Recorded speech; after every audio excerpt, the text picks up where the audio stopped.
In the beginning, there was the SG-1000, which begat the Master System, which begat... Wait, is this right? Genesis? Genesis wasn't first. Oh, that's weird. That's right, the Genesis, or if you're anywhere outside of North America, the Sega MegaDrive. 16 bits of pixely goodness and a massive library of games, and an almost as big library of peripherals, meaning you could actually take it up to an impressive 32 bits. Originally released in 1988 in Japan as the MegaDrive, then confusingly in 1989 in North America as the Genesis, I hope you're writing this down, in 1990 it was finally dropped in Europe as the MegaDrive. The MegaDrive was adapted from Sega's System 16 arcade board, which is very much reflected in the sheer amount of arcade ports that made it very popular for home releases. The popularity of the character Sonic the Hedgehog also helped boost sales of not only the MegaDrive, but also Chili Dogs, which you really need to watch an obscure cartoon for that to make any sense. Facing fierce competition in Japan from Nintendo and NEC, the sales weren't maybe quite what Sega had intended, however, it took hold in other territories. Possibly due to the aggressive, bombastic, and factually baffling ad campaigns, the MegaDrive got quite a strong following with adolescents. The rivalry between Sega and Nintendo sparked something known as the Console War, which, depending on who you listen to, maybe still burns today. Maybe it doesn't, maybe it's dead, who knows. But what isn't dead is the love of 16-bit games shared by people all over the world. Some of it being their formative gaming memories, especially if they're an elder millennial. You can tell by if their knees sound like Rice Krispies when they stand up. Speaking of elder millennials, this is the Dan the Games Man podcast. Now, listen out for those Rice Krispie knees. Let's go. My name is Dan. And my name is also Dan. And welcome to a very special episode of the Dan the Games Man podcast. As today we are talking all about our MegaDrive memories, a console we both grew up with. That's because we are pre-recording this episode this week. There will be no news, no features, just MegaDrive memories, as myself, Dan, will be somewhere in the Highlands of Scotland when you listen to this episode. So we wanted to take this special opportunity to go back and really deep dive on some of our favourite memories of the Sega MegaDrive. Yeah, very loving retrospective. Oh, it's a sexy console, isn't it? It really is. All of those 16 bits, all that blast processing. Oh, I think it was such a jump from like the Master System to the MegaDrive, but for me, they kind of existed around the same time. Yeah, there was a definite overlap. Strangely, I always felt like the boxes to the Master System made it look older as well. Yeah, there was definitely something very, very 80s about the Master System boxes, with that kind of graph paper background. Yeah, and the very angular cartridges. And the thing is, with the MegaDrive, it came and it was gnarly, dude, wasn't it? It was like really extreme and in your face. And even like the advertisements, they were crazy. They're like, Sega! Sega! Sega! Sega! Sega! I forgot that. The fantastic Sega, just Sega screams, perfectly made it really cool. And I think like I really love that kind of era of advertising when it's like, hey Nintendo, F you! Yeah. We're Sega. We don't care. Nintendo's crap. I loved the, what was it, Sega does what Nintendo don't. It's like... Genesis does. Genesis does. Yeah, so for any American listeners, of course, the MegaDrive in America was called the Sega Genesis. Yes, created by Phil Collins, if you didn't know. Yep, and some facts in this episode will be untrue, but probably funnier. But yeah. Guess which ones? The Genesis does. We'll probably come back to that many times in the episode. But which Sega MegaDrive did you have? Did you have the MegaDrive 1 or 2? So originally I did have the 1. In subsequent years I have gotten the 2 after my sad selling of the 1. Yeah, we will definitely be dropping back in. So at the moment I have the MegaDrive 1 with the Mega CD underneath, and I do have a MegaDrive 2 which has a Master System converter in the top. That's what it is. It kind of depends, if you ask me day to day, which I prefer, the Mega Drive 1 and the Mega Drive 2. Which camp do you fall into? I think for aesthetics, I kind of prefer the 1 just because it looks a little bit... I don't know, the size of it, the cool little roundy bit where the cartridge actually goes in.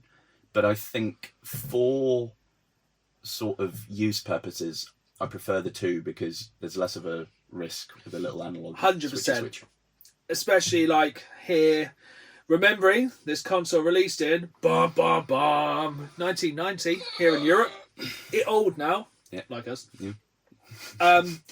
Also, as playing the games now, the Mega Drive 2 does slightly work better, slightly better sound. Yeah. But from an aesthetic, I love the Mega Drive 1. It's very cool. I think it looks way better. And it's crazy that it has a headphone jack on it. Yeah. I think that's cool. I think it kind of just harks back to the thing then of very much... I know myself growing up, I had a very small television in my bedroom. Eventually I could play games on. I think when I first had the Master System, which I had way before the Mega... We'll get more into that as we go in, before the Mega Drive. That was downstairs on the family TV. Yeah. Like, were you lucky enough to have your own TV back in the day? I didn't get my own TV until probably when I was playing 360. So quite a way on. Yeah, I think that was probably... Actually, I think I had my own TV for... Although I was a little bit before. Yeah, I think I had mine by the N64. But we are talking like a 16-inch VCR combo. Yeah. Which I think was like mounted on the wall, like one of those kind of swivelly things. Yeah, and back when it was a CRT, so that had to be screwed to the wall. Yeah, I think that held the wall up. I think that held the wall up. But yeah, back in the day, did you owned a Mega Drive? I did, yes. See, I never owned a Mega Drive back in the day, but so many of my friends owned a Mega Drive, and I owned a Master System. I'm still very thankful for having my own Master System. It was actually me and my sister that had the Master System as a Christmas present one year. Nice. And I got it with Sonic the Hedgehog and Tom and Jerry. I did not know there was a Tom and Jerry game on there. Very good. Don't know if it's hard nowadays, but very hard back in the day platform game. Essentially, you're Tom trying to catch Jerry. I had to really think about that for a minute. And essentially, you have to walk through the level. It's full of traps that Jerry's kind of left to try and trap you. Nice. Think about it like weird Home Alone. Yeah, reverse Home Alone, which I guess you couldn't do with the people because then it becomes a little bit questionable. A little bit murdery. Yeah. But yeah, so but all my friends at the time had a Mega Drive. Yep. And this was at the height of the console wars, the Mega Drive versus the SNES. I only had one cousin who had a SNES at the time. And I think this is quite an interesting thing. I think it's more of a UK thing. I think more people in the UK had Sega consoles than, say, in America, a vast majority of people had a SNES. Yeah, I feel like for some reason... I probably looked into this before, but there definitely did seem to be more of a sort of gap in the market Nintendo-wise over here. It wasn't as big of a thing. I had a Game Boy. Game Boys definitely, but they were everywhere. One of my friends had a NES, but all my friends had Mega Drives. Yeah, that was my first experience with gaming, going around to friends, and I remember playing... Must have been the first Batman game on someone's Mega Drive. And I remember being like, I don't know what I'm doing because I've not played games. But so is that the first time you ever played a Mega Drive? It was, yeah. We're going to really deep dive. It's more going to be like psychological on a chat, really getting into the childhood memories of when we first played. And where on the feelings did the Mega Drive touch you? Right here on my heart. Oh, it touched me deep. Yeah. I think it was one of my very first core memories of really gaming good. Mm-hmm. Oh, 100%. Master System, it was like, this is something to do when there's nothing, no cartoon. There's no decent cartoon on. I'll play a bit of Master System. Yeah. Mega Drive was the first one for me. I'd go around my friends specifically to play Mega Drive. Yep. I remember it always being a thing just because I didn't have that at home. So if I went around to friends, I was like, what? I get to play these things. What's going on? I'm overwhelmed, but it's great. It was the same thing. Like, I'd go around my cousins and like my parents and aunties and uncles would sit and chat old people stuff. Probably mortgages and taxes, I presume. And we'd sit and play Mega Drive. Yes. And that was the first place I really experienced the Mega Drive, really thought, wow, I really like gaming. Yeah. So I think before, like, you go around and play like action figures or stuff. Yeah, you'd spend 20 minutes setting up a board game that you realise you don't have all the pieces for. So Yeah, something like Mousetrap, you'd set it up and go, oh, I just want to set the trap off. Kind of, yeah.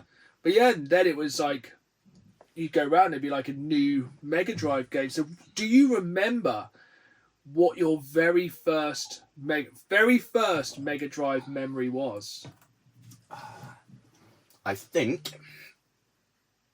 if we're talking like completely first, pre me owning one, it was going around my friends, I think it was Craig, and playing Sonic 1. Yeah, I think, see, I'm hazy. I remember going around my cousins and playing a Mega Drive, and it was Sonic. I think it also might have been Sonic 1. Because I remember playing Green Hill Zone, and I remember getting to Dr. Robotnik, and it being when he's in the little car with a drill on the front. Oh, yeah. And I'm pretty sure that's Sonic 1. I'm trying to remember. The only time I remember the drill, I want to say... I remember the... Oh, yeah. And then, like, he fires the bit off. Yeah. I can't remember now. I want to say it was either 2 or 3, because the first one in Sonic 1 was, like, the wrecking ball. Yeah. Yeah, it was a little wrecking ball he flies. So maybe it was Sonic 2 randomly. Again, very solid. So, are you definitely saying you played Sonic 1 first? Yes, because it was a lot more sort of simple and bare bones, I remember. I don't remember too many my specifics. first probably was Sonic 2. Which, what a way. Oh, yeah. Like, because it was fast, the music, it was... Oh. One of my favourite pieces of gaming music to this day is Chemical Plant Zone. Yeah. Just we don't get copyright, but we can like scat it. Exactly. Were you lucky enough to play multiplayer Sonic back in the day? Me and my sister tried playing that, and it was challenging, but we gave it a good go. Yeah. Mystic Cave Zone on that was always very much like, what's happening? Ah! Yeah, there was a lot. It was a lot, because were you still playing on a tiny TV at this point? Yep. Yeah. And split screen was like, hope you like letterboxes. Cool. Yeah, I think I got to play in like an office. So it's quite a slightly bigger TV, maybe like 26-inch. Solid. Which back then was, forget about your 50-inch TVs and stuff, kids. Back in the 90s, 20 plus was like, ooh, big. Yeah, and then you'd probably have like the fake like wood panel on the side, nice dark green. Proper, and you were lucky if you got a colour TV. Actually, that makes you sound proper old. I'm not that old. I did have a colour TV. I swear Australia only got colour TV in like the 80s or something. I have no idea. Yeah, it's weird. So yeah, that was the very first, so randomly and somewhat unsurprisingly, the first Mega Drive game we both played was a Sonic game. Yep. Because I think they got packaged in with every yes. single Mega Drive console. Yeah, I want to say some of the Master Systems maybe even like had it almost hardwired. Yeah, I think my Master System had it as like a game. If you didn't put a cartridge in, it loaded. You could get the Master System with Alex Kidd, or actually I think there's many, but I know one was Alex Kidd. I think one was Hang On. Oh yeah. Motorbike game. I don't know if you ever played that. Yeah, I think I played Super Hang On once. Yeah, it was like it reminds me of Road Rash, but not as good. Yeah, that's violence. Yeah, Road Rash greater because violence. So other than Sonic, what was some of the earlier kind of Mega Drive games you played? Well, I remember where I got my Mega Drive. It was from Cash Generator. Ooh. Near Anglia Square. Yeah. I think it was only about 20... Yeah, lest we forget. It was about 20 quid. Battered old box that should have come with Sonic, but what it was bundled with for some reason was a loose cart of Mortal Kombat 1. Fight! Oh, and I was about how old 7. Perfect. So my first ever proper game myself was Mortal freaking Kombat. Do you know what? I think one of the very first games I bought from another gaming store in Norwich, One Step Beyond, which was a banger of a retro game. That was a proper retro game shop. I'm sure it was smoky in there as well. I reckon. It was dark and it was just cabinets full of fluorescent lights and games. And one of the first games I bought with my own pocket money from in there was Mortal Kombat for the Master System. Nice. I don't think anyone batted an eyelid. No, nobody cared. I don't think I'd hit double digits by that point. I don't think there was ESRB ratings or PEGI or anything at that point. I think there definitely was. I think that game did have a big 18 slapped on the cover. Dang.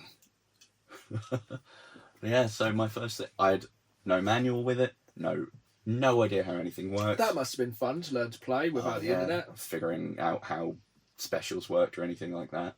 I had to figure out some moves by I remember playing the Ultimate Collection on a friend's PlayStation 1, playing Raiden, figuring out how some of the specials worked there, and then going, I wonder if this will work on this. And it did. I figured out how to do the spear kind of attack. Still to this day, my favourite way to play Mortal Kombat is on the Mega Drive controller. I think it's perfect for beat 'em ups. 100%. I'm going to talk about Mortal Kombat later on, because we're also going to talk about our five Mega Drive games. And these are just our personal 5. They're not these are the greatest Mega Drive games of all time. These are going to be just the 5 that mean the most to us. Yeah, anything that did the inside-out core memory kind of thing. So, back in the day, I never owned my own personal Mega Drive until a couple of years ago, when I bought it off Facebook Marketplace, the one I have now. I now have a fairly large Mega Drive collection, probably about 100 games, because one of the benefits of adulthood. Yeah, you can get them now. But back in the day, you had a pretty good Mega Drive collection, didn't you? And we are deep breathing, because you'll find out why in the next 5 minutes. And this is also probably a deep-rooted psychological trauma for Dan. Yeah, this is which one we're of going the to rip that Band-Aid off. Yeah, we're going to poke around at that wound. So it was a big, I can still remember it, sort of translucent purple crate from Homebase with my Mega Drive in it, with about 30 to 40 games in it. A large collection back in the day. Oh, yeah.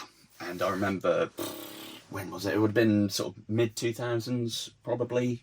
I wanted to get some extra spending money, because I think I was trying to save up to get my PS2. And family did a car boot. I'm like, well, I'll go sell this then. Job lotted the whole thing, because at that point, the idea of vintage and retro gaming wasn't really that well established. Yeah, this wasn't really a thing where people went out and bought video games at car boots, or video games were not collectible at this time. Yeah. So bear in mind, this is monies from 25 years ago, when no one cared about retro games. Exactly. A lot of these games just went in the bin. Yeah. Really, which is why a lot of these games are expensive now.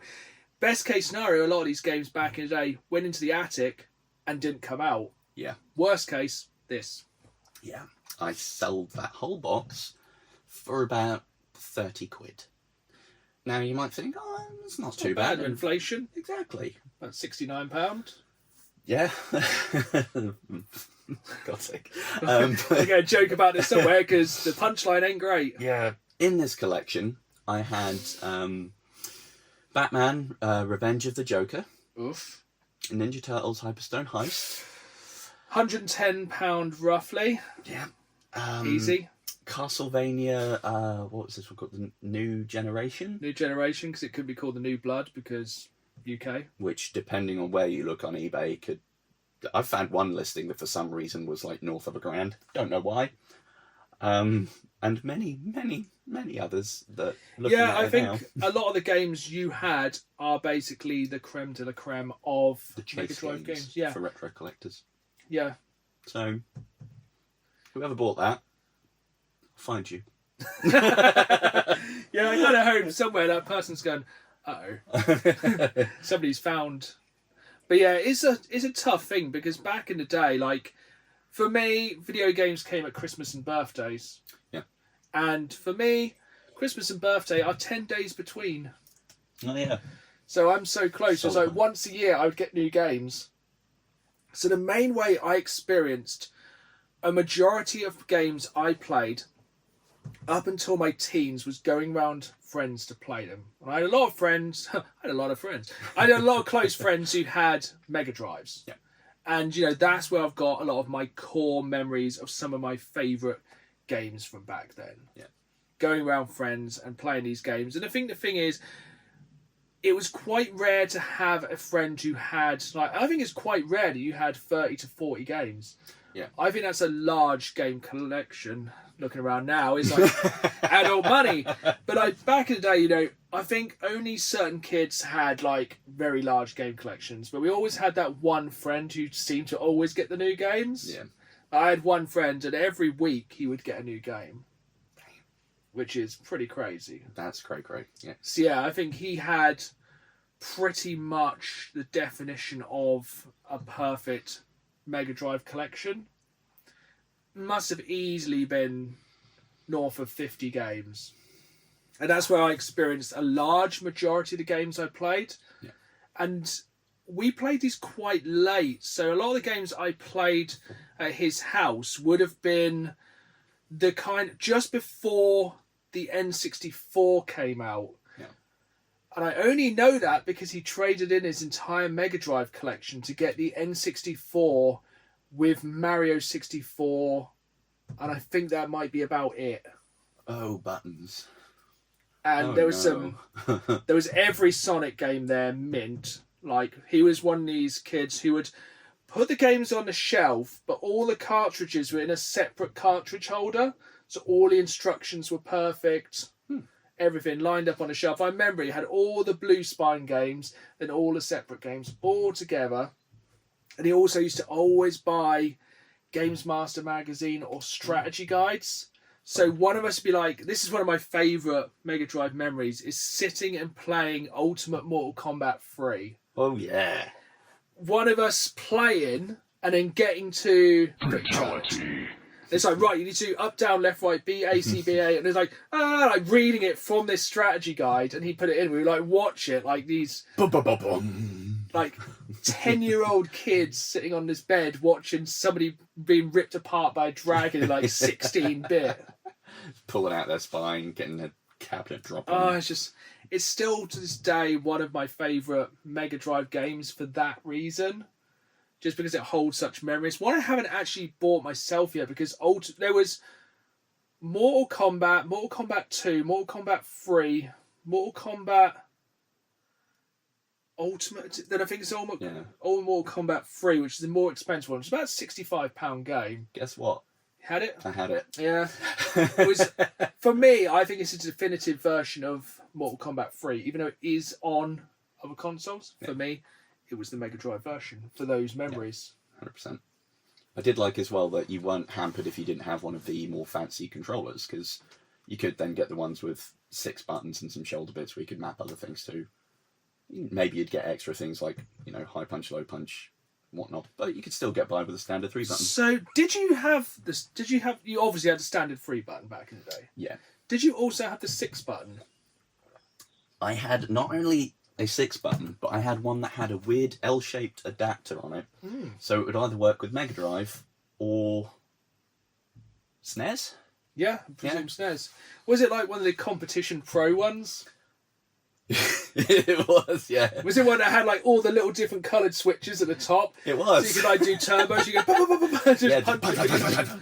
It was 100% that, and of course, because 90s, see-through plastic. Nice. See all the gubbins. Yeah, I think some of those designs of Mega Drive controllers were really good.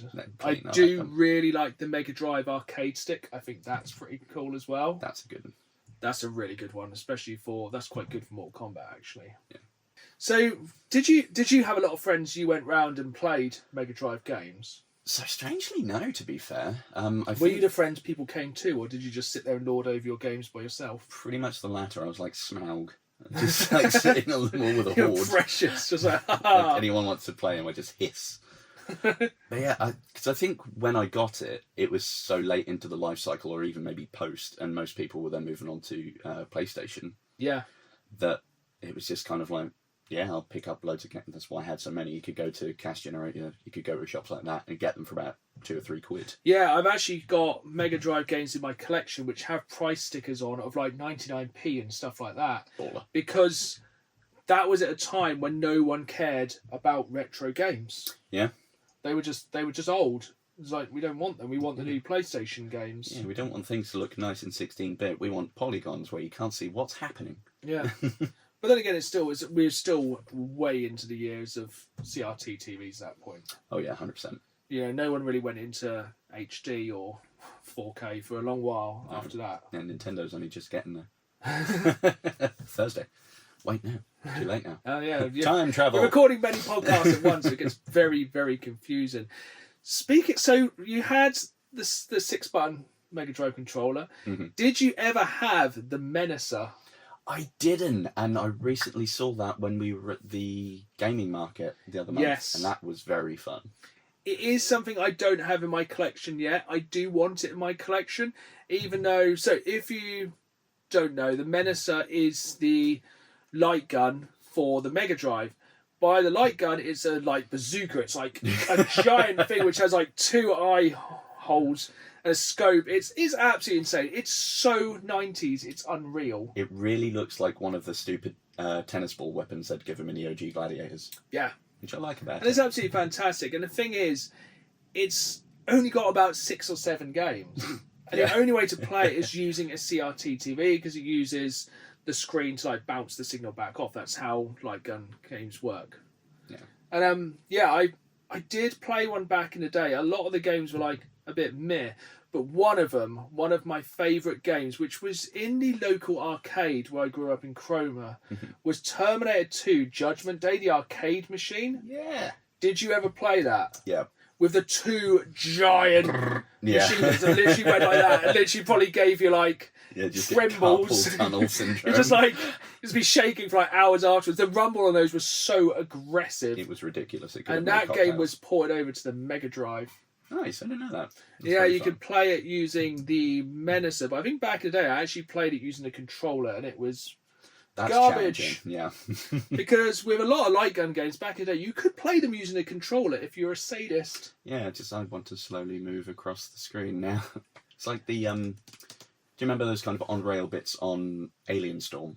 Yes. It's very much like that, isn't it, really? Yeah, it's just like, would work with a mouse, fantastic. Would work with a light gun, even better. But with a controller, especially because don't forget, there was no analog sticks. We just had the D-pad. Just the D-pad. And that made it a lot harder. Mm-hmm. It's a challenge. So sticking kind of with the extensions and add-ons and bits for the Mega Drive, because the Mega Drive obviously had... This is not its final form. No, it was very much a Frankenstein's monster kind of thing. So I do have a Mega CD, but I'm guessing a CD now. Back in the day, very, very, very few people had the Mega CD. Yeah, that wasn't one I don't think I've ever even played anything Mega CD. We will sort that out in the future. Yeah. The Mega... Sorry. It's... I feel like it was about £300 or £400 back then. Oh. It was many monies. Yeah. And obviously we got the Mega CD 1 and a Mega CD 2.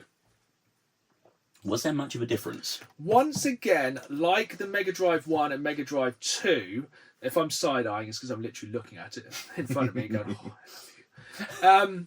The Mega CD 1 for me is more aesthetically pleasing because it sits underneath the Mega Drive 1 and it has a CD drive, which... This is the same across the Mega CD 1 and 2, same as the Mega Drive 1 and 2. This Mega CD 2 works easier. Essentially, it's a Walkman just attached to the side. Oh, okay. Oh, yeah, I have seen that one. Yeah. So basically, you clip it on, you have like a long DJ deck kind of Mega Drive. But for me, aesthetically, I prefer the way the Mega Drive 1 looks with the Mega CD 1. And because basically, the Mega CD 1, it can break quite easily with the band. Which makes the CD drive come in and out. The optical drive's worse. The sound is worse. Everything's worse, but it looks aesthetically better. So for me, that is the one I have. Cool. But back in the day, I feel for the increase in graphics for the price, shockingly, it didn't do very well. No. And that was, I mean, it was relying on things like Night Trap at that stage, was it? Don't be mean about Night Trap. We should play Night Trap. Night Trap's great. It just maybe wouldn't have been worth a 300-400 upgrade. No, I think it's basically the time where it's starting to get like FMV into games for the first time ever. This was at the same time like the kind of SNES was bringing out the Super FX chip and you were getting like Star Fox. Yeah. But the Mega CD was having like basically full motion video FMV. And you can actually have like short pieces of video in your game, and like point and click adventures were fantastic for it, stuff like that. But I feel like the technology wasn't quite there, especially for the pricing. Yeah, the compression rate on things like that. The compression rate is it's the lowest of the five. Yes. But also it is the definition of 90s. Oh yeah, there was outcry over Night Trap as well, wasn't there? Yeah, it was the Mary Whitehouse pearl clutching kind of video games. Yeah, it was literally Murder Simulator, really. Effectively. And also then you had Corpse Killer. Yes. Which was a very good game, a very expensive game. There's a general theme between most Mega CD games now. They're very expensive. They got very limited runs. Not many people bought them. The cases are fairly flimsy. And yeah, there's just not many out there. Which is why I collect for it, because I'm a glutton for punishment. But it also wasn't... Sega didn't really stop there with the Mega CD. They did not. They were like, this is not my final form. We can make this console more powerful. We can go from 16 bits to 32 bits with a Sega 32X. They effectively wanted unlockable hats for the Mega Drive. Which then gave birth to the Tower of Power. Too sweet to be sour. My most coveted thing. I will one day own the 32X and finally complete the Tower of Power with the Mega CD 1, the Mega Drive 1, the 32X. Dare I ask what the current sort of price tag is on one of those? About $350. Not as bad as I was expecting. Console only. Box, you're looking about above $5. I have seen some better ones, but as well, it's very much a collector's thing because there's a very small amount of games and it's not the strongest library of all time. Fair. And I have got a very small collection of 32X games. I think I'm up to 3 or 4 because, strangely, one good thing about Mega Drive, when they brought out Mega Drive games, they had the plastic clamshell cases. Yes. Which have stood the test of time quite well. You can find quite minty Mega Drive games a lot easier than you can, say, SNES games because they had their cardboard cases. Yeah. Then with the Mega CD, obviously the cases had to go to a CD case. For some reason, Sega went, let's put them in the weird double CD cases. Lovely. Because why not? Then with the 32X, they went, I know, cardboard cases. Because all of our rice paper wants to take it. And the 32X cases are one of the weakest cases to find, which is why they're so much harder to find in the wild today. And because the 32X has a very, very, very small library. I think it's sub 50. So you're taking an already small pool and then putting them in something that isn't going to stand the test of time. And I think essentially back in the day, if you wanted to build the Tower of Power, it was probably about the same price then as it is now. Interesting. Probably around £500. Like, if you went into like, where would we have bought I've probably gone into Woolworths and bought my Mega Drive if I was buying it in the 90s. You'd have gone in there, bought your Mega Drive, your 32X, your Mega CD, put them all together, and you'd have the Tower of Power. Like a and you would be the ballest of the ballers in school. Everyone would think you were King Muck. Yeah, and but yeah, it's a thing of absolute beauty. And I think the funny thing is about the Mega Drive, once again, this isn't even the final form because Mega Drive had other stupid things like Sonic and Knuckles. Did you have Sonic and Knuckles back in the day? I did, and I loved it. The little funny swivel top thing, because you could then plug Sonic 3 into it. Wild, exciting. I loved it. You could plug anything into it. Very good point. And I think we kind of had the urban myths then. It's like, yeah, if you put this into it and then do this, you unlock this. You can play as Liu Kang in the middle of Sonic. Yeah, you can get Mario in Sonic if you put this in top. There's like all these kind of schoolyard kind of myths and legends formed. And I think like, so you had the Mega Drive, no one had the Mega CD, no one had the 32X back in the day. No. There is actually a more obscure, which there is 32X Mega CD games. Oh. I don't think I've ever seen one in the wild. No.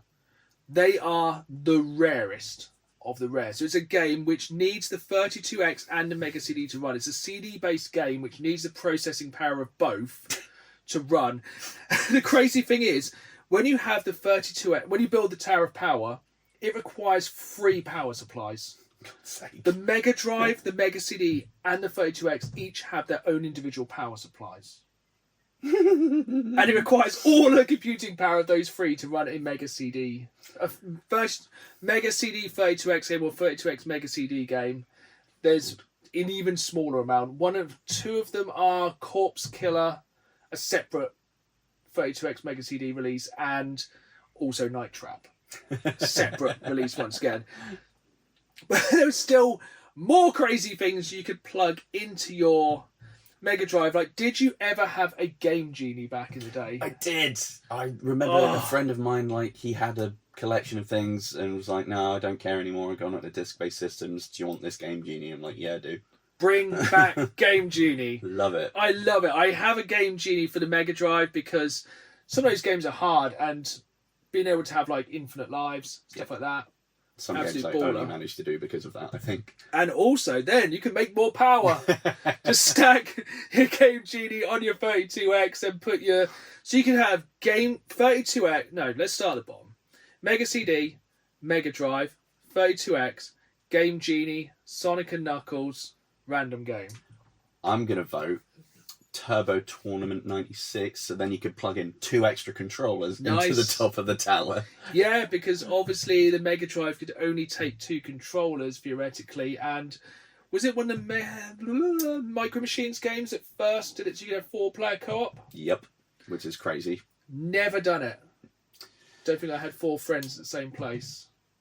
Same, to be fair. Yeah. But yeah, I always thought it was a really cool thing, and my child brain didn't really understand how it worked. But it was just fascinated that there was the potential to just plug in and have extra people playing directly off the cartridge. Yeah. It's pretty fun. But yeah, it's such a good console. It's got such good memories. I think it was such a time of our lives where we were kind of at that age where you could just sit around and kind of game and play, and you really enjoyed every game you had. So we're going to kind of deep dive into what we've both kind of racked our brains and made our top 5 memory-based Mega Drive games. These aren't necessarily our favourite games, but these are ones that kind of have a special place in our hearts. So I'll let you start off. So I'm going to get an odd one out of the way now that really is exemplary of that point, and it's because it's not one of my favourite games ever, but it's one that stuck with me. Did you ever play Gods? It was a Bitmap Brothers game. So, I think I tried to play Gods. Many people. Because this was this pre-Populous? It's essentially like, is it you kind of make civilizations but with 16-bit? Oh, if only it were that. Gods is a side-scrolling, I'm going to say action adventure-y game where you play as some unknown warrior who's trying to beat the challenges of these, I think 4 entities have entered the realm, and you need to beat them, and then you get basically a place on Mount Olympus. Figures. And I think it has, in the last 5 years, been remastered and put onto newer gen consoles, and I don't know why. Obviously, they hate people. Because it is one of the strangest, clunkiest, most difficult to play games I've ever played. The walk cycle is baffling. You can stop midway through a step, but then if you hold the button, the guy's just like he's like a tiny horse. Is it like a terrible version of Altered Beast? Kind of, yeah. You have 4 limited inventory slots. You will need to pick up keys at some point, and because of the aforementioned walk cycle, if you get to the end of the thing and you don't have the key, well, there goes another day of your life. Oh. Yeah. The enemies are nigh on just impossible to deal with. I don't think there's a jump. Your attack button it looks like you're just throwing pocket sand at people, but then occasionally there'll be a spear. It was one of the most infuriating games I've ever played, and the only way I saw anything other than the start level is because the person that owned it before me wrote the level codes in the back. Oh, that's such a good thing back. See, if I find a retro game now and it has those notes in the back, it is so much better. Mm-hmm. I so appreciate it. People are like, oh, it's not mint anymore. Oh, it's more. It's better. It's better. It has the It's arcane been knowledge. improved. Like, to have some of those games, to have those codes, Yeah. was like, that was the only way you were seeing those games. Yeah, 100%. Because honestly, I don't remember ever beating a single level on it. It was it was just impossibly difficult. And I don't mean like Dark Souls difficult where you can kind of figure it out. Where you can get good. Yeah, it was just blisteringly unfair at every stage. Speaking of blisteringly unfair, we're going to talk. Next game I'm going to talk about is one of the first games I played. So I think one of my friends got this as a pack-in with their Mega Drive, and I think they had the limited edition Mega Drive Lion King edition, which is something I really want for my collection. It's the artwork on it. It's like the Mega Drive 2 in the middle, and then the Lion King imagery around it. It is fire. But the Lion King game on the Mega Drive, a game aimed for children around my most beloved Disney film, because I remember going to see The Lion King in the cinema. I love the film. I still love the film. It's probably my favourite Disney film. Mm-hmm. But the game can go straight to the bowels of hell. They can keep digging. Yeah, they won't want it. That game is punishingly hard. At that time, the Disney games were all good. All the Disney games were good then, but they were all cripplingly hard. Yep. And I don't even know if back in the day I ever finished the first level of The Lion King. The first level being, I can't wait to be king. Just with that music, 16-bit, just diddly forever until you die. Yeah. That's some sort of weird punishment, I think. It's like pixel perfect jumps. All of them. Get them all, or just dead. Also, the bits with the monkeys where they throw you between and knowing which way to go, and the monkeys go now back to start. You're like, why? How? What? How have you done this? I've actually watched somebody finish the game now, and I think I've never seen anyone play that game without using some form of cheats or codes or something to get to the end of that game. And I've no idea why it is so punishingly hard. I have seen an article recently that says supposedly it was made harder so Blockbuster could rent it for more than a weekend to people, so people have to rent it multiple times. I don't know if that's an urban myth or just it seems true enough to be true. Yeah, to be fair, it kind of fits. But it was so hard. But like the 16-bit graphics now looked absolutely incredible. The thing was, it was just a cripplingly hard game. For no reason. And I think it's actually still to this day the reason I don't like platform games. That's fair. We'll all have one that turns us off it. And yeah, that game just... I think back... Like, imagine getting that Christmas morning. You go, I want to play the Lion King game, like, by Christmas lunch. Like, I want to die. I don't want to be king anymore. I just want it to stop. Just awful, but it was a fantastic game. Awfully hard. Childhood trauma. Fair. The next one on my list that I want to bring up, also, I won't say it, that was just simply the note I had for gods. That game. Not suitable for podcast. Oh yeah, I think we briefly talked about this one before off pod, and that's Bloodshot. Yes, this is a game I have played. Is it the first person one? It is. This is crazy. Now, I didn't know about this game until recent years. This is a first-person shooting game on the Mega Drive. It was wild. Like, I'd never played anything like it at that point. I hadn't even played GoldenEye around someone else's by this point. So the idea of a first-person shooter on Mega Drive was like, what? Blew my tiny mind. Yeah.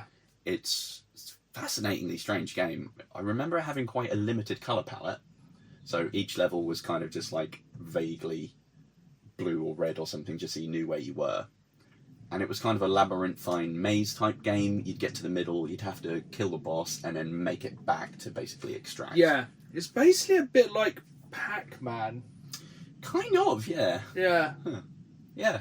But that was a very, very early first-person shooter, and like incredibly early on the Mega Drive. Yeah, and it was, for what it was actually pretty solid. There were a different range of guns. I remember having one that had like big spiky pellets, one that was a ricochet gun, so you could just be like... It's very entertaining. Yeah. Probably one that I wouldn't say has aged well. Oh, Lord, no. It's like playing a Windows 95 screensaver now. Really is, actually. Really, really is. That's quite good, though. Perfect way to describe it. Yeah, really, it's actually one of those more, I'm amazed they did it. Yeah. Which was, with a lot of the stuff at that time, that was when they were pushing hardware. Oh, yeah, 100%. Like, we said with the 32X, the Mega CD, they were pushing what they could do to hardware. With the SNES, with the Super FX chip, they were really pushing it. And it's just, I think there was more movement in games then than there is now between like the PS4, PS5. Yeah, definitely. Like absolute night and day when you went between consoles. Yeah, there was a definite jump. Now it's kind of incremental little pushes. Now, the next game on my list, I struggled to decide which one I wanted to pick for this trilogy of games. Ooh. But this game kind of blew my tiny mind back in the day. I have gone with Jungle Strike. So I really I think I might have played Desert Strike first, but then I played Jungle Strike. And while Nuclear Strike is a bit different, I think it's Nuclear Strike, the third one. Maybe wrong. It might be the PS1 one, I'm not sure. But yeah, Jungle Strike, very, very good. It kind of blew my mind how you could essentially free roam with a helicopter over this large area. Kind of this weird... Enjoyed that. Third-person-y kind of view of the helicopter. And I remember it being quite doable back in the day. Yeah. I actually played it recently. I found it really difficult. Yeah, I remember there being a bit of a difficulty spike. Yeah, because essentially, like, you're flying around a big square map, like, you have to rescue hostages, destroy SAM sites, fuel dumps, bits like that. But some of those SAM sites, they did not mess around. No, and you had limited decent like missiles and stuff, didn't you? Yeah, so you had to like go back to the boat and refuel, or if you got shot down, you just game overed. Yeah. It was such a good... And it was once again one of those games where, like, it was one of the first times I kind of saw slightly 3D. Yeah. Not really 3D, because obviously it's just two things on a solid background, but it had that kind of feel of depth. Yeah. Because it had like this sort of isometric-y kind of thing where... Most games I'd played by that point were just side-scrollers, and to see this like helicopter where it's like, oh, I can go anywhere. Yeah. Not just left or right or up or down. I can go like... I'm going to destroy that neighbourhood over there. Yeah. Yeah, that was most of it. It's like basically, I'm going to fly to the White House and just shoot a load of Hydra missiles at it. That was fun. And yeah, it kind of gave you the freedom that I didn't really kind of see again until like probably GTA on the PS1. Yeah.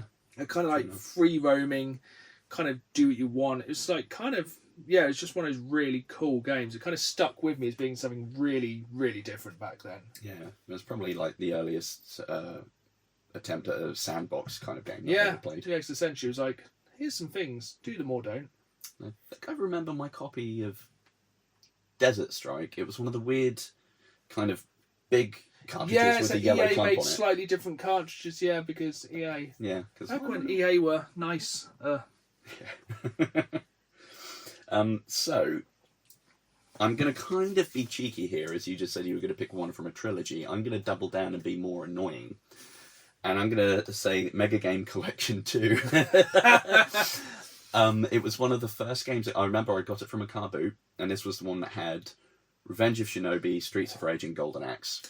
3 of the best games. Big hitters. Pick one. Which one's best? Streets of Rage. Yeah, 100%. Me and my sister ploughed billions of hours into... Golden Axe is strong. Oh, yeah. How did you find Shinobi back in the day? Hard as balls. Yeah. How did you find Shinobi now? Hard as balls. Yeah, it's a tough one, isn't it? Yeah, it's like, this one will kill everyone, but also you explode and lose a life. Yeah, I definitely played Golden Axe and Streets of Rage way more. Oh, yeah. I mean, I love the approach that I think US police have taken now to just, like, randomly carpet bombing an area as a special attack. Oh, I love Streets of Rage. And I love Golden Axe. Very good. I have found a nice Golden Axe t-shirt on Vinted, but it's still like 40 quid. Yeah, it's probably actually a retro one. Yeah. Yeah, I think the thing is with that collection, that was such value for money as well. Oh, 100%. Because, you got 3 of the best games on the system for not many pounds. Yeah. So I think it was still like the same price as like a normal version. Yeah. I think they've done... There's Mega Games, I think they're up to 6. Yeah, it was something crazy. Many collections. I think I have most of them. Nice. Which also nicely links on to my next game on the list, because I decided to... I'm very decisive. I'll go with Streets of Rage 2. Is it solid? Because I think it was one of those games, basically, with a lot of games on Mega Drive, you'd both be sat on the sofa, on the bed, playing the game, and you'd have to, like, pass the controller. But with Streets of Rage 2, you could both play at the same time. Loved it. And it was kind of like kind of cooperatively until there was floor chicken. Yeah, or until you accidentally hit your teammate with a pipe and then it becomes Yeah, violence. and it becomes like, oh, I chose violence. But yeah, it was one of those games. I think it was one of those first kind of games that was really fun to play cooperatively. Mm-hmm. And yeah, I think it's because it was so much more to it because you were both working towards a greater good rather than even in like Sonic, you were basically racing each other to the end. Yeah. Or, you know, probably meant to be working together. But basically, it was like, who can get there first? Yeah. Or who can pick tails and be a dick? Who was your go-to players into? See, sometimes it was it Skates? Yeah. Yeah. He was cool. Or just was it a policeman who could, was it the second one that the policeman could call in the aerial bombardment?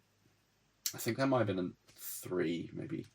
Yeah, I kind of, because I played all of them basically very close together, they do really merge. I loved Max, the big wrestler, just because he was Lariat. Yeah, I think that was the one I am thinking. Yeah, basically it was like, because it was big wrestler, Skates, the little kid on skates. Was it Woman? Yeah, Blaze and Axel. I was like, I'm not playing as a woman. You know, we're talking about pre-teen children here. We're like, I'm not playing as a woman. I'm a man. I'm going to play as a big wrestler, man. And yeah, there was some, looking back at Streets of Rage, there were some questionable enemies. Yeah. The Dominatrix springs to mind. Yep. With the whip, and that's definitely one of the odder things in the game. Yeah, there was I think there was a removed player character as well, who I think possibly came back as an enemy in Streets of Rage 4 that is quite the stereotype. That is it the fella in chaps and a hat? Yes. That one, yes. Yeah, it's not aged. Some of the stuff in Streets of Rage has not aged well. No, like milk in the sun. Yes. Let's move very swiftly on. Oh, yes. I touched upon it earlier in this episode. Mine is simply Micro Machines Turbo Tournament. Oh. Because not only was I fascinated by the fact that if I had more friends, I could plug in more controllers, but also you could create your own tracks and they would actually save on the cartridge. Yeah. And I remember me and my sister taking it in turns to send the other out of the room, and build a horrible track and see if they could make it through. What was your favourite vehicle? Ooh. I quite like the speedboats in the bath. Speedboats were, actually, to be fair, they were good. Speedboats are pretty cool. I like those. I think, was that the one where you could get dump trucks on one of them, couldn't you? And they didn't go very fast, again, it's one of those ones that kind of goes, you had MegaDrive, Micro Machines 2, Turbo Tournament, then Micro Machines Military, and maybe another? Never played Military. Same. I think there was one that's quite late. Yeah. There was always something just very pick up and playable, especially because of the way you sort of score points in the race modes, like just get to the end of the screen, leave them behind. So it's very nice little... And I'm sure I don't need to ask this, what was your character you picked in Micro Machines? Oh, crikey. The one who looked like the Fonz, usually. Spider. Yeah. Sunglasses, leather jacket, lad. Yeah, there's like, no one's going to pick the fat kid. No, or the woman who looks like blooming Dee Dee out of Rugrats. Yeah, or the nerd. So, yeah, that was a fantastic game. I still enjoy Micro Machines now. Oh, 100%. I think they've tried to bring it back a couple of times over the years, but I think they've just never captured it because it was just simplistic. I think it used the limitations of the hardware at the time to make a good experience. Yeah. And now they don't want to do the same things. They try and move on a bit, but it doesn't quite work. Did you have Micro Machines as well back in the day? Mm-hmm. Did you try and set up like the weird tracks in real world? I did, and I remember I argued for ages to try and get some with pocket money, and I finally got a set, and something went wrong with it and it broke. I'm like, oh, sad times. Oh. More childhood sadness. Talking of, I'm going to go on to my next game, which is Cannon Fodder. I've not played this one. Cannon Fodder is a way darker game than you first expect. So with Cannon Fodder, essentially it's a top-down, I think it was released on everything at the time, Amiga, stuff like that. So basically you play as a little squad of 4 soldiers and you go into war zones and you basically, it's a directional shooter where you complete, it's very much like kind of the Strike series, except you're like a squad of 4 men. Okay. And you go through these levels, you complete them, and it plays like you complete it, happy days. If not, the next squad turns up walking through this hillside, and every soldier who dies in the game then gets a tiny grave. Huh. and it kind of really captured the fertility of war back then in like a 16-bit way. And you don't really think about it at the time. It's actually not a game about the glory of war. It's a game about the darkness of war and how it's actually about human loss. Yeah. Oof. Yeah. But it's also a really good game. That's fair. And I think you could play it in co-op. That's cool. It's almost really like good. a more grim turn on like just leaving the gravestones behind in Worms. Yeah. Great game as well. Solid. Had that. Really surprised. Surprised it makes a list, but like this is a very specific list, which I think brings it to your last game. Yes, and my last game, it was a weird one because again, it's not maybe one of the best games, but it tied into obviously at the time, like I said, I got it quite late on in the life cycle. Getting any replacement parts was a pain in the bum. Yeah, and the power cable went kaput on mine, so I couldn't play it for ages. And one birthday, I got this weird bulky present, and it was a new power adapter and a copy of Stargate the movie video game. I've never played that. It was friggin' hard. Like, it took me a number of years to figure out how to beat like the Anubis boss and move on beyond the starting area. That must have been late. It was pretty late. It was a Blue Spine one, and Nick is what that movie came out in, I think 96 maybe. Yeah. So yeah, it was. You had your little cutscenes where they got up your pixelated versions of Kurt Russell and James Spader, and it was very fun. That's one of the most 90s throwback things. Oh yeah, that floppy James Spader hair. Now we have none. I love you, James Spader. Don't come at me. But yeah, it was a very fun game, and it also reminds me of one of my first exposure to glitches in video games. And I remember for no apparent reason, because there were a lot of caves and mechanics in there, we shimmy up chains and do bits and pieces. And I remember doing a running jump, landed on a chain, and for some reason the game went, not right now. And instead of my character climbing the chain, it decided to put in this sprite of an exploding grenade, and then the game crashed and died. And I didn't know what was happening, but it was very funny. It's one I haven't played. Would you say recommend it or not sure? I'd recommend it just because it's very interesting. Like a lot going on, and to be fair, it was pretty technically competent for a game. The gunplay for a side scroller of that age was pretty good. I can imagine the 16-bit must look nice on that as well. It was very fun.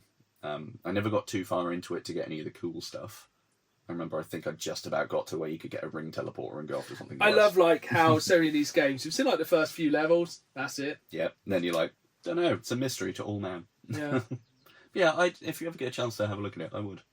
Yeah, so obviously I have a fairly large MegaDrive collection. I also have a Evercade kind of cartridge which goes into MegaDrive, which has actually pretty much every game in. So we are probably going to have to go back in the future and play a lot of these games and see how some of them are aged. But the last game on my list is still to this day one of my favourite competitive multiplayer games. And that's NBA Jam. Oh yeah, because nothing screams 90s more to me than NBA Jam on the MegaDrive. We're talking about the height of the Chicago Bulls.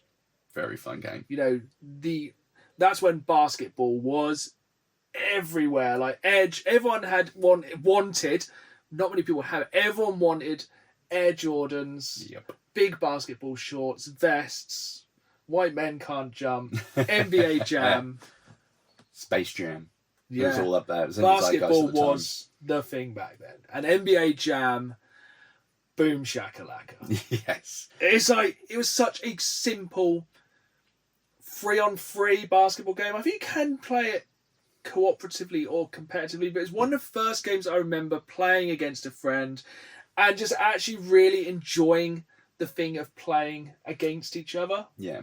And it was a lot more of a sort of arcadey feel, wasn't it? Rather than the more strict ones. You had your 3 buttons on the Mega Drive controller. It was basically like pass, shoot, dunk. I think that was it. I think there were the 3 buttons. But the commentary just made it so much more. Like, if you've never played it, so many iconic, like, he's on fire, boom, shaka, like, from downtown. I still use that. I still use from downtown when aiming for the bin. And, for me, it still holds some of the very best Mega Drive memories from that game. That's a good shout. But the thing is, the Mega Drive has lived on so long, and I cannot believe. So the Mega Drive, we both were you were very much a late adopter. Mm-hmm. And I think back then, gaming consoles had longer lifespans because basically you got the hand-me-downs or you just bought consoles. You couldn't afford the next one. Yeah. But it absolutely warms my cockles to say that I actually have a brand new Mega Drive game here. Minty. Literally, this game has just recently released for some reason. It is Farming Simulator, the 16-bit edition. Now, this isn't just a 16-bit version of Farming Simulator. No, this is an actual Mega Drive game. It is with the same... First time I'm opening this. With a green cartridge. You can play this on the original console. Like, it has the instruction manuals. It's wild. You know, it has the black and white manual, because all retro games should have manuals, which is incredibly fiddly to get back in. It does have a really nice official green Mega Drive cartridge, and even though it's Farming Simulator, it even has the hang tag on the top here. So yeah, CIB. The 16-bit edition puts you in the boots of a virtual farmer tasked with turning humble plots of land into a thriving agricultural empire. With a mix of strategy, hard work, and a touch of rural charm, you'll embark on a journey of cultivation and expansion. 16-bit game still being released in 2025. Really goes to show how the spirit of the Mega Drive has stayed alive over all these years. Because something about 16-bit graphics, and maybe more so the 16-bit soundtrack, it just hits differently, doesn't it? That's amazing as well. People still want to play new 16-bit games now. We've seen a massive renaissance of 16-bit games recently, haven't we? With Vampire Survivors. Ding, ding, ding. And many other games like that. But it just goes to show, I think the Mega Drive is one of those consoles which will just live on forever. Yeah, there's got to be a lot of love left for it. The fact that people are still making something that looks so faithful. You can imagine picking this up off the shelves from Blockbuster, from Woolworths, 100%. And buying it now. Yeah, the only thing that you can tell that it isn't just proper OG Sega stuff is simply like the logo there. Yeah. But everything else. You've done a homage to it. Yeah. Like you've got the graph paper bit. Perfect. I love the fact they've gone with the original kind of artwork for it. But yeah. It's amazing. It's been a real pleasure to go down this kind of memory lane with our Mega Drive memories. I hope you've enjoyed it. If you're watching on YouTube, please comment down below your favourite Mega Drive memories. And if you're listening to us wherever you find your podcast, please leave a review and please follow us. We do release new episodes every fortnight, which are normally more us talking about up-to-date games and, of course, retro games. But this has been a special episode. I hope you have enjoyed. So it's goodbye from me. And it's goodbye from me. And as always, keep playing the game. See you soon.